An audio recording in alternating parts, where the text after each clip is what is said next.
A partir de este momento, compartimos la lectura sin comentarios del libro El conflicto de los siglos,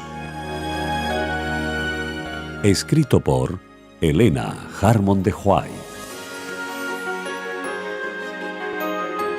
Capítulo 11. La protesta de los príncipes.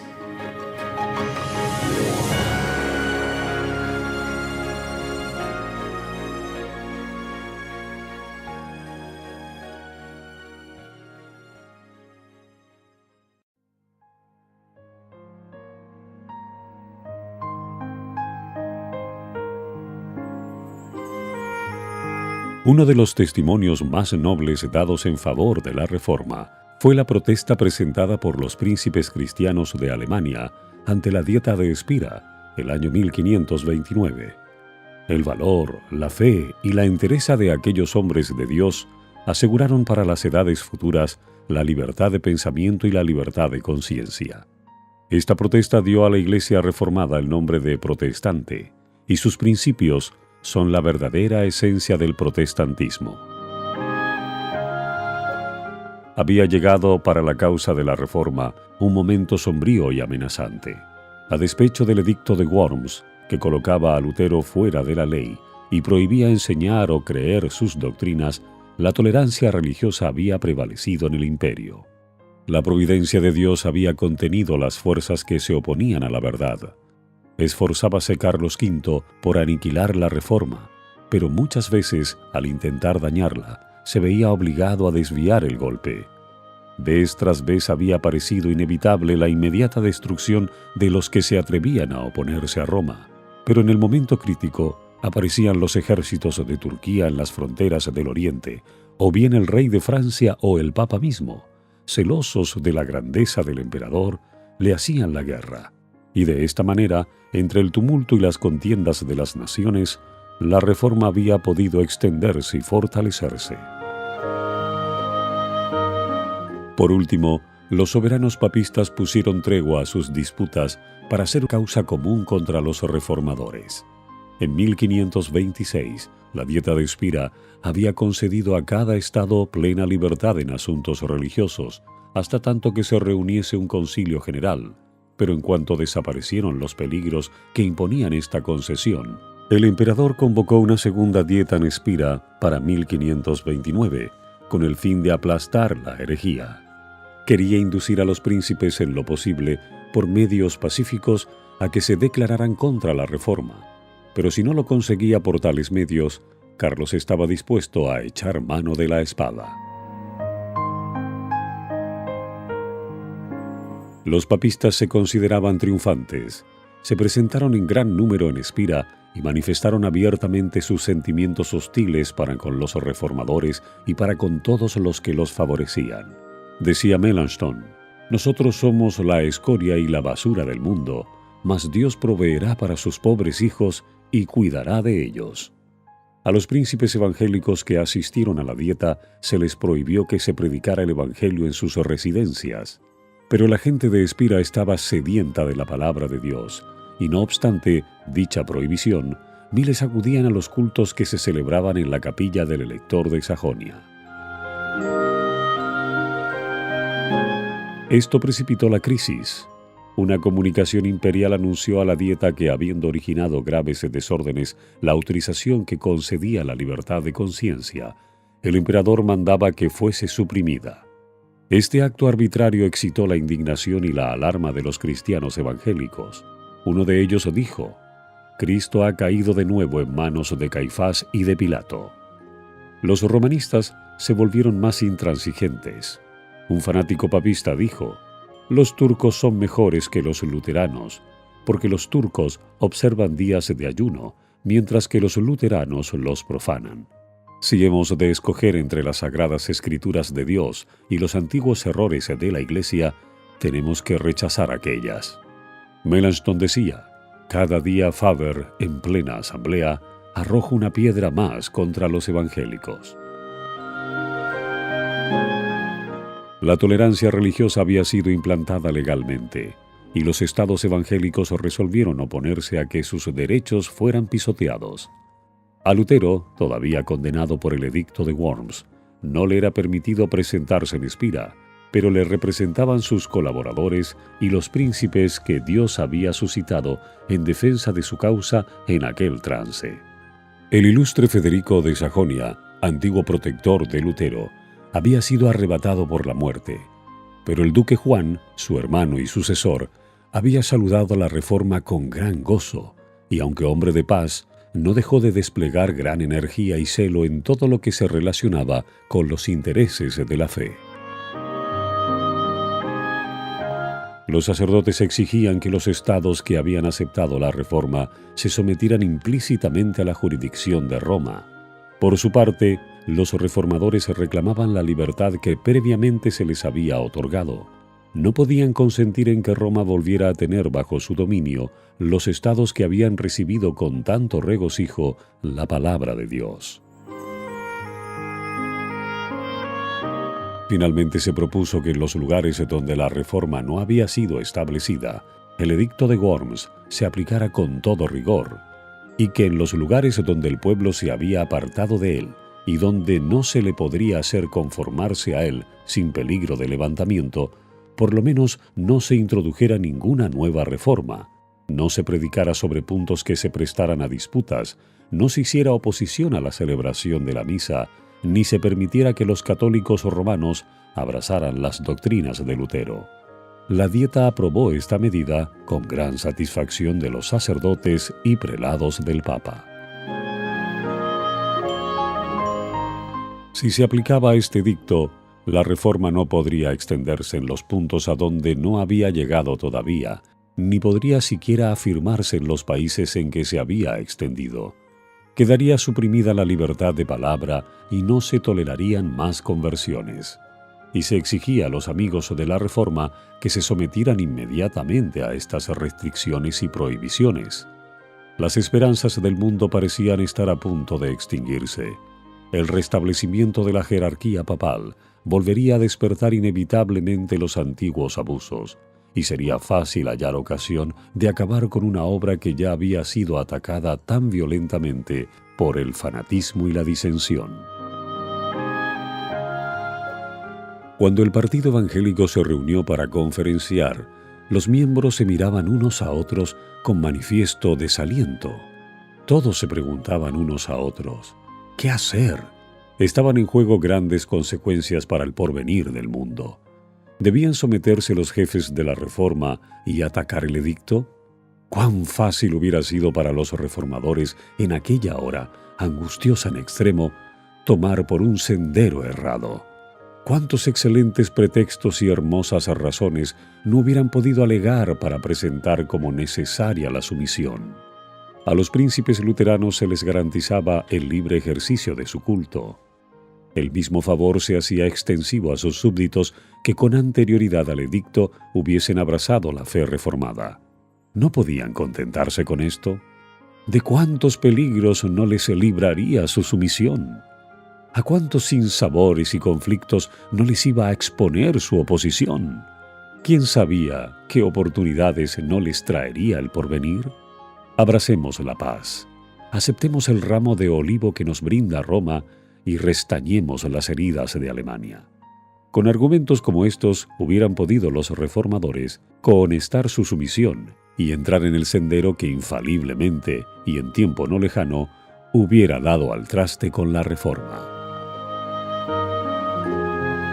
Afortunadamente consideraron el principio sobre el cual estaba basado el acuerdo y obraron por fe. ¿Cuál era ese principio? Era el derecho de Roma de coartar la libertad de conciencia y prohibir la libre investigación. Pero ¿no había quedado estipulado que ellos y sus súbditos protestantes gozarían libertad religiosa? Sí, pero como un favor consignado en el acuerdo y no como un derecho. En cuanto a aquellos a quienes no alcanzaba la disposición, los había de regir el gran principio de autoridad. La conciencia no contaba para nada. Roma era el juez infalible a quien habría que obedecer. Aceptar semejante convenio hubiera equivalido a admitir que la libertad religiosa debía limitarse a la Sajonia reformada, y en el resto de la cristiandad, la libre investigación y la profesión de fe reformada serían entonces crímenes dignos del calabozo o del patíbulo. ¿Se resignarían ellos a ver así localizada la libertad religiosa? ¿Declararían con esto que la Reforma había hecho ya su último convertido y conquistado su última pulgada de terreno? ¿Y que en las regiones donde Roma dominaba, su dominio se perpetuaría? ¿Podrían los reformadores declararse inocentes de la sangre de los centenares y miles de luchadores que, perseguidos por semejante edicto, tendrían que sucumbir en los países dominados por el Papa? Esto hubiera sido traicionar en aquella hora suprema la causa del Evangelio y las libertades de la cristiandad. Más bien lo sacrificarían ellos todo, hasta sus posesiones, sus títulos y sus propias vidas. Rechacemos este decreto, dijeron los príncipes. En asuntos de conciencia la mayoría no tiene poder. Declararon los diputados. Es al decreto de 1526 al que debemos la paz de que disfruta el imperio. Su abolición llenaría a Alemania de disturbios y facciones. Es incompetente la Dieta para hacer más que conservar la libertad religiosa hasta tanto que se reúna un concilio general. Proteger la libertad de conciencia es un deber del Estado y es el límite de su autoridad en materia de religión. Todo gobierno secular que intenta regir las observancias religiosas o imponerlas por medio de la autoridad civil sacrifica precisamente el principio por el cual lucharon tan noblemente los cristianos evangélicos.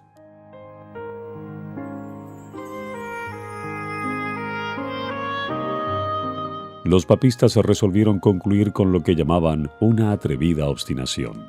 Para principiar, procuraron sembrar disensiones entre los que sostenían la causa de la Reforma e intimidar a quienes todavía no se habían declarado abiertamente por ella.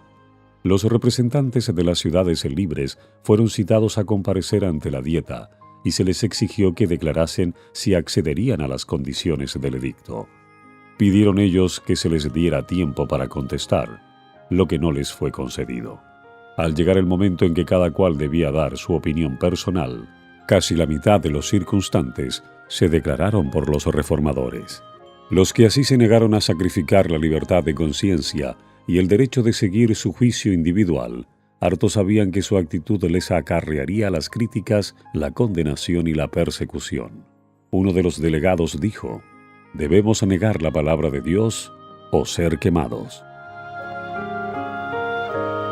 El rey Fernando, representante del emperador ante la Dieta, vio que el decreto causaría serios disturbios, a menos que se indujese a los príncipes a aceptarlo y a apoyarlo.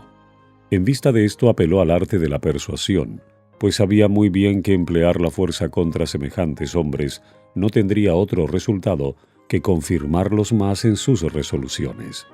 Suplicó a los príncipes que aceptasen el decreto, asegurándoles que este acto llenaría de regocijo al emperador.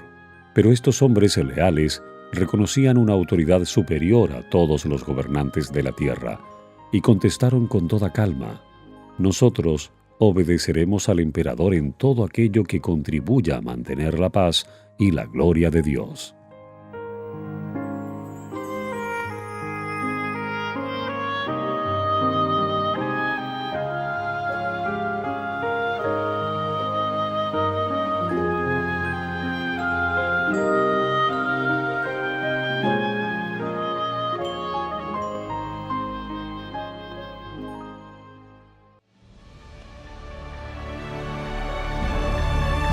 Usted está escuchando la lectura sin comentarios del libro El conflicto de los siglos.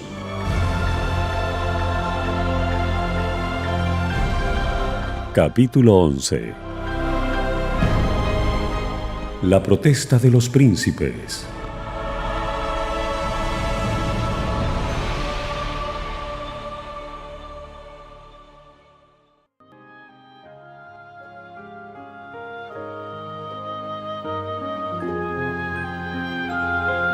Finalmente manifestó el rey al elector y a sus amigos en presencia de la Dieta que el edicto iba a ser promulgado como decreto imperial, y que lo único que les quedaba era someterse a la decisión de la mayoría. Y habiéndose expresado así, salió de la asamblea, sin dar oportunidad a los reformadores para discutir o replicar. En vano estos le mandaron mensajeros para instarle a que volviera. A las súplicas de ellos, solo contestó: «Es asunto concluido, no queda más que la sumisión». El partido imperial estaba convencido de que los príncipes cristianos se aferrarían a las Santas Escrituras como a algo superior a las doctrinas y a los mandatos de los hombres. Sabía también que allí donde se adoptara esta actitud, el papado sería finalmente derrotado.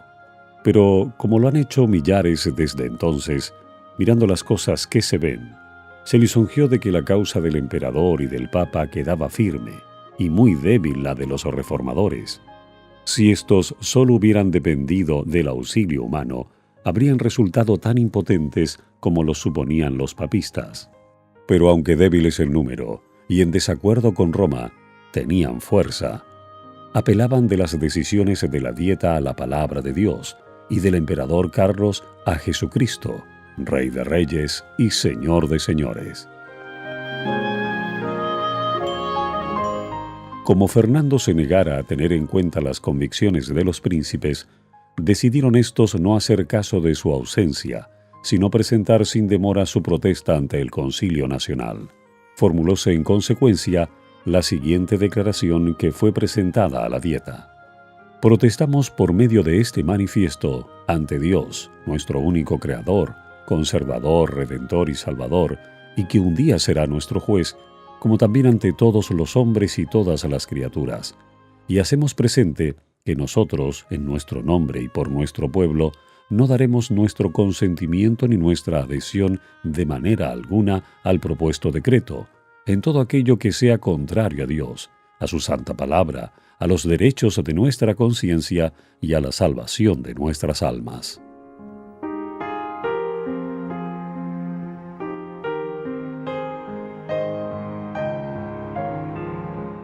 ¿Cómo ratificar nosotros este edicto?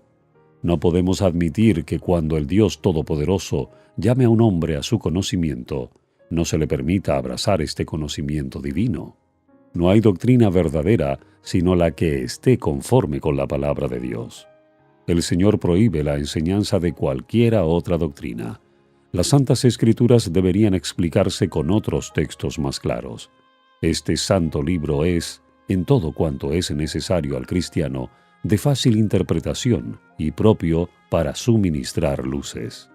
Estamos resueltos, por la gracia divina, a mantener la predicación pura y exclusiva de la palabra de Dios sola, tal como la contienen los libros bíblicos del Antiguo y Nuevo Testamento, sin alteraciones de ninguna especie.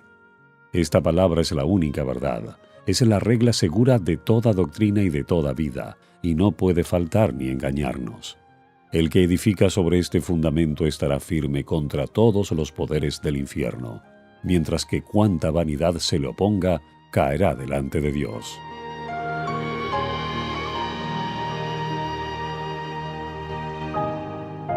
Por tanto, rechazamos el yugo que se nos impone. Al mismo tiempo esperamos que Su Majestad Imperial se portará con nosotros como príncipe cristiano que ama a Dios sobre todas las cosas, y declaramos que estamos dispuestos a prestarle a Él, lo mismo que a vosotros, graciosos y dignísimos señores, todo el afecto y la obediencia que creemos deberos en justicia. Este acto produjo honda impresión en el ánimo de la Dieta. La mayoría de ella se sorprendió y alarmó ante el arrojo de los que suscribían semejante protesta. El porvenir se presentaba incierto y proceloso. Las disensiones, las contiendas y el derramamiento de sangre parecían inevitables. Pero los reformadores, firmes en la justicia de su causa y entregándose en brazos del Omnipotente, se sentían fuertes y animosos. Los principios contenidos en esta célebre protesta constituyen la esencia misma del protestantismo. Ahora bien, esta protesta se opone a dos abusos del hombre en asuntos de fe. El primero es la intervención del magistrado civil y el segundo la autoridad arbitraria de la Iglesia. En lugar de estos dos abusos, el protestantismo sobrepone la autoridad de la conciencia a la del magistrado y la de la palabra de Dios a la de la Iglesia visible. En primer lugar, niega la competencia del poder civil en asuntos de religión y dice con los profetas y apóstoles: debemos obedecer a Dios antes que a los hombres. A la corona de Carlos V sobrepone la de Jesucristo. Es más, sienta el principio de que toda enseñanza humana debe subordinarse a los oráculos de Dios. Los protestantes afirmaron además el derecho que les asistía para expresar libremente sus convicciones tocante a la verdad. Querían no solamente creer y obedecer, sino también enseñar lo que contienen las Santas Escrituras, y negaban el derecho del sacerdote o del magistrado para intervenir en asuntos de conciencia. La protesta de Spira fue un solemne testimonio contra la intolerancia religiosa y una declaración en favor del derecho que asiste a todos los hombres para adorar a Dios según les dicte la conciencia.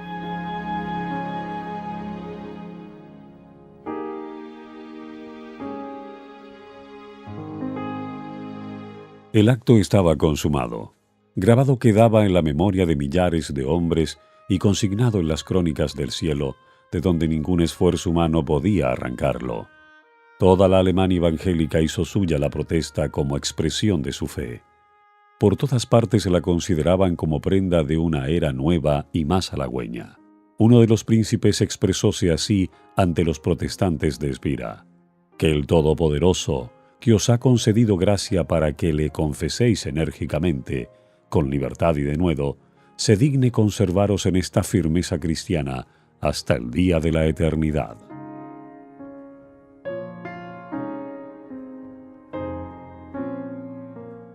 Si la Reforma, después de alcanzado tan notable éxito, hubiese contemporizado con el mundo para contar con su favor, habría sido infiel a Dios y a sí misma, y hubiera labrado su propia ruina. La experiencia de aquellos nobles reformadores encierra una lección para todas las épocas venideras. No ha cambiado en nada el modo en que trabaja Satanás contra Dios y contra su palabra. Se opone hoy tanto como en el siglo XVI a que las Escrituras sean reconocidas como guía de la vida. En la actualidad los hombres se han alejado mucho de sus doctrinas y preceptos y se hace muy necesario volver al gran principio protestante: la Biblia. Únicamente la Biblia como regla de fe y del deber. Satanás sigue valiéndose de todos los medios de que dispone para destruir la libertad religiosa. El mismo poder anticristiano que rechazaron los protestantes de Spira procura ahora, con redoblado esfuerzo, restablecer su perdida supremacía. La misma adhesión incondicional a la palabra de Dios que se manifestó en los días tan críticos de la Reforma del siglo XVI es la única esperanza de una reforma en nuestros días. Aparecieron señales precursoras de peligros para los protestantes, juntamente con otras indicadoras de que la mano divina protegía a los fieles. Por aquel entonces fue cuando Melanchthon llevó como a escape a su amigo Simón Grineo por las calles de Spira, rumbo al Rin, y le instó a que cruzase el río sin demora. Admirado Grineo, deseaba saber el motivo de tan repentina fuga. Contestóle Melanchthon: un anciano de aspecto augusto y venerable, pero que me es desconocido, se me apareció y me dio la noticia de que en un minuto los agentes de la justicia iban a ser despachados por Fernando para arrestar a Grineo. Durante el día, Grineo se había escandalizado al oír un sermón de Faber, eminente doctor papista, y al fin de él le reconvino por haber defendido ciertos errores detestables. Faber disimuló su enojo, pero inmediatamente se dirigió al rey y obtuvo de él una orden de arresto contra el importuno profesor de Heidelberg. A Melanchthon no le cabía duda de que Dios había salvado a su amigo enviando a uno de los santos ángeles para avisarle del peligro. Melanchthon permaneció en la ribera del río hasta que las aguas mediaran entre su amado amigo y aquellos que le buscaban para quitarle la vida. Así que le vio en salvo, en la ribera opuesta, exclamó: «Ya está fuera del alcance de las garras de los que tienen sed de sangre inocente». De regreso en su casa se le dijo a Melanchthon que unos emisarios habían estado buscando a Grineo y registrándolo todo de arriba a abajo.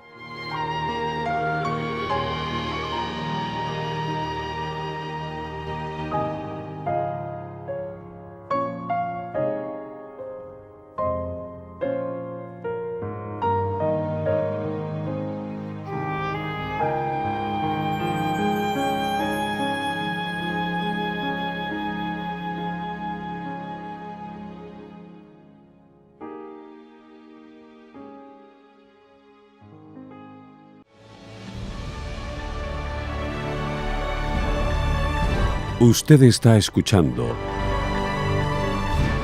la lectura sin comentarios del libro El conflicto de los siglos.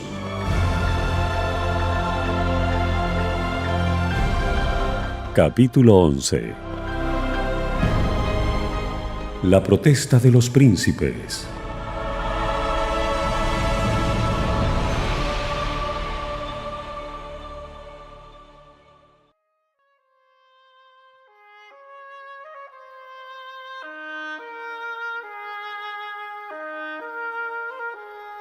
La reforma debía alcanzar mayor preeminencia ante los poderosos de la tierra.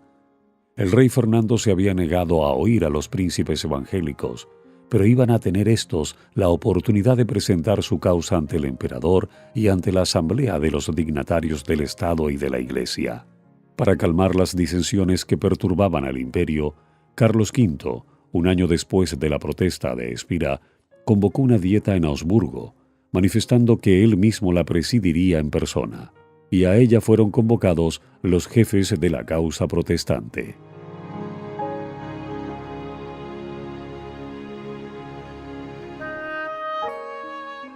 Grandes peligros amenazaban a la reforma, pero sus defensores confiaron su causa a Dios y se comprometieron a permanecer firmes y fieles al Evangelio. Los consejeros del elector de Sajonia le instaron a que no compareciera ante la dieta.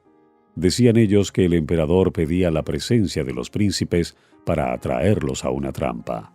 ¿No era arriesgarlo todo, eso de encerrarse dentro de los muros de una ciudad a merced de un poderoso enemigo?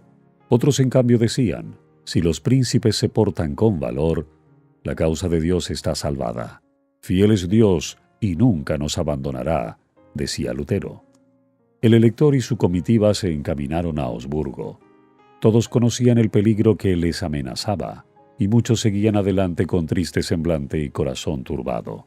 Pero Lutero, que los acompañara hasta Coburgo, reanimó su débil fe cantando el himno escrito en el curso de aquel viaje: Castillo fuerte es nuestro Dios. Muchos lúgubres presentimientos se desvanecieron, y muchos corazones apesadumbrados sintieron alivio al oír las inspiradas estrofas.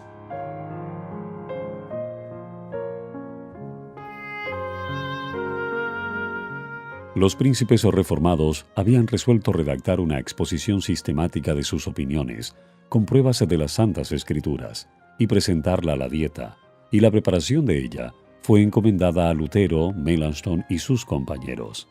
Esta confesión fue aceptada por los protestantes como expresión genuina de su fe, y se reunieron para firmar tan importante documento. Fue esta una ocasión solemne y decisiva. Estaban muy deseosos los reformadores de que su causa no se confundiera con los asuntos políticos, y creían que la reforma no debía ejercer otra influencia que la que procede de la palabra de Dios. Cuando los príncipes cristianos se adelantaron a firmar la confesión, Melanchthon se interpuso diciendo: a los teólogos y a los ministros es a quienes corresponde proponer estas cosas. Reservemos para otros asuntos la autoridad de los poderosos de esta tierra. No permita Dios, replicó Juan de Sajonia, que sea yo excluido. Estoy resuelto a cumplir con mi deber, sin preocuparme de mi corona. Deseo confesar al Señor. Mi birrete y mi toga de elector no me son tan preciosos como la cruz de Cristo. Habiendo dicho esto, firmó. Otro de los príncipes, al tomar la pluma para firmar, dijo: si la honra de mi Señor Jesucristo lo requiere, estoy listo para sacrificar mis bienes y mi vida.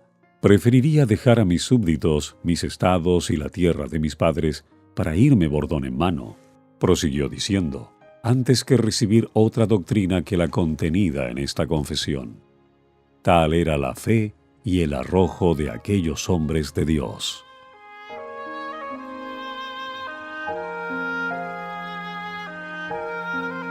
Llegó el momento señalado para comparecer ante el emperador. Carlos V, sentado en su trono, rodeado de los electores y los príncipes, dio audiencia a los reformadores protestantes. Dióse lectura la confesión de fe de estos. Fueron presentadas con toda claridad las verdades del Evangelio ante la augusta asamblea y señalados los errores de la Iglesia papal. Con razón fue llamado aquel día, el día más grande de la Reforma y uno de los más gloriosos en la historia del cristianismo y de la humanidad.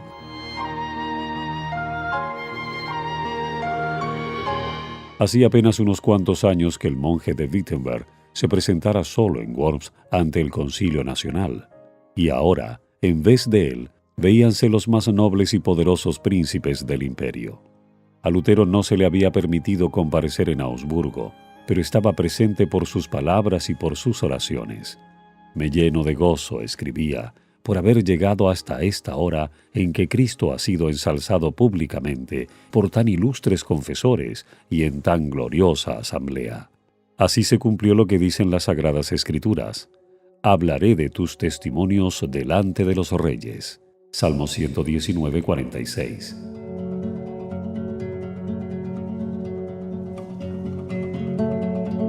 En tiempo de Pablo, el Evangelio por cuya causa se le encarceló fue presentado así a los príncipes y nobles de la ciudad imperial.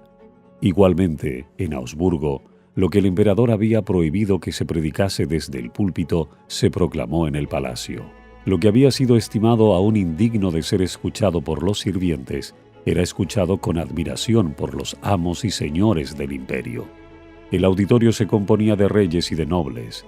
Los predicadores eran príncipes coronados y el sermón era la verdad real de Dios. Desde los tiempos apostólicos, dice un escritor, no hubo obra tan grandiosa ni tan inmejorable confesión. Cuanto ha sido dicho por los luteranos es cierto y no lo podemos negar, declaraba un obispo papista. ¿Podéis refutar con buenas razones la confesión hecha por el elector y sus aliados?, preguntaba otro obispo al doctor Eck. Sí, lo puedo, respondía, pero no con los escritos de los apóstoles y los profetas, sino con los concilios y con los escritos de los padres. Comprendo, repuso el que hacía la pregunta. Según su opinión, los luteranos están basados en las Escrituras, en tanto que nosotros estamos fuera de ellas. Varios príncipes alemanes fueron convertidos a la fe reformada, y el mismo emperador declaró que los artículos protestantes contenían la verdad. La confesión fue traducida a muchos idiomas y circuló por toda Europa, y en las generaciones subsiguientes millones la aceptaron como expresión de su fe. Los fieles siervos de Dios no trabajaban solos. Mientras que los principados y potestades de los espíritus malos se ligaban contra ellos, el Señor no desamparaba a su pueblo.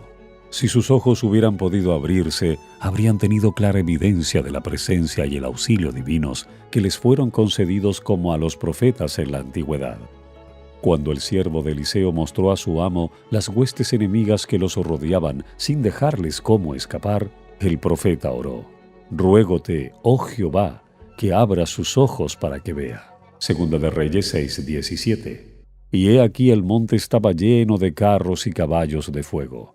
El ejército celestial protegía al varón de Dios. Del mismo modo, había ángeles que cuidaban a los que trabajaban en la causa de la reforma. Uno de los principios que sostenía Lutero con más firmeza era que no se debía acudir al poder secular para apoyar la reforma, ni recurrir a las armas para defenderla. Se alegraba de la circunstancia de que los príncipes del imperio confesaran el Evangelio, pero cuando estos mismos príncipes intentaron unirse en una liga defensiva, declaró que la doctrina del Evangelio debía ser defendida solamente por Dios. Cuanto menos interviniesen los hombres en esta obra, más notable sería la intervención de Dios en su favor. Todas las precauciones políticas propuestas eran, según su modo de ver, hijas de un temor indigno y de una desconfianza pecaminosa. Cuando enemigos poderosos se unían para destruir la fe reformada y millares de espadas parecían desenvainarse para combatirla, Lutero escribió: «Satanás manifiesta su ira, conspiran pontífices impíos y nos amenaza la guerra. Exhortad al pueblo a que luche con fervor ante el trono de Dios, en fe y ruegos, para que nuestros adversarios, vencidos por el Espíritu de Dios, se vean obligados a ser pacíficos. Nuestra más ingente necesidad, la primera cosa que debemos hacer, es orar. Haced saber al pueblo que en esta hora él mismo se halla expuesto al filo de la espada y a la ira del diablo. Haced que ore». En otra ocasión, con fecha posterior, refiriéndose a la liga que trataban de organizar los príncipes reformados, Lutero declaró que la única arma que debería emplearse en esa causa era la espada del Espíritu. Escribió al elector de Sajonia: «No podemos en conciencia aprobar la alianza propuesta. Preferiríamos morir 10 veces antes que el Evangelio fuese causa de derramar una gota de sangre. Nuestra parte es ser como ovejas del matadero. La cruz de Cristo hay que llevarla. No tema su Alteza. Más podemos nosotros con nuestras oraciones que todos nuestros enemigos con sus jactancias. Más que nada evitad que se manchen vuestras manos con la sangre de vuestros hermanos. Si el emperador exige que seamos llevados ante sus tribunales, estamos listos para comparecer. No podéis defender la fe. Cada cual debe creer a costa suya».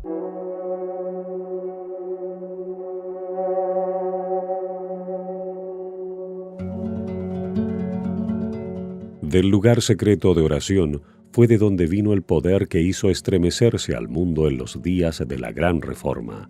Allí, con santa calma, se mantenían firmes los siervos de Dios sobre la roca de sus promesas. Durante la agitación de Augsburgo, Lutero no dejó de dedicar 3 horas al día a la oración, y este tiempo lo tomaba de las horas del día más propicias al estudio. En lo secreto de su vivienda se le oía derramar su alma ante Dios con palabras de adoración, de temor y de esperanza, como si hablara con un amigo. «Sé que eres nuestro Padre y nuestro Dios», decía, «y que has de desbaratar a los que persiguen a tus hijos, porque tú también estás envuelto en el mismo peligro que nosotros. Todo este asunto es tuyo, y si en él estamos también interesados nosotros, es porque a ello nos constreñiste. Defiéndenos, pues, oh Padre». A Melanchthon, que se hallaba agobiado bajo el peso de la ansiedad y del temor, le escribió: «Gracia y paz en Jesucristo. En Cristo digo, y no en el mundo. Amén.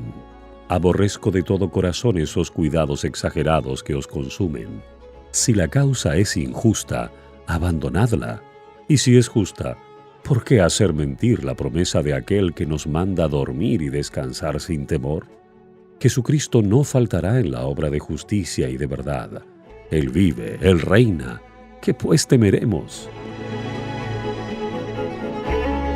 Dios oyó los clamores de sus hijos, infundió gracia y valor a los príncipes y ministros para que sostuvieran la verdad contra las potestades de las tinieblas de este mundo.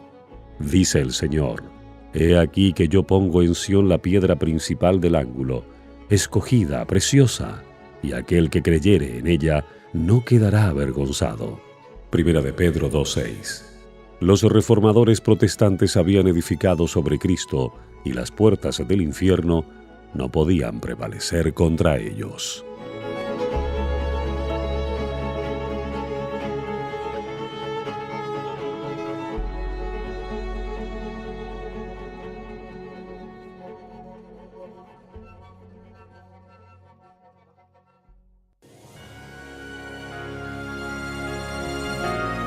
Hasta aquí la lectura sin comentarios del libro El conflicto de los siglos, escrito por Helena Harmon de White.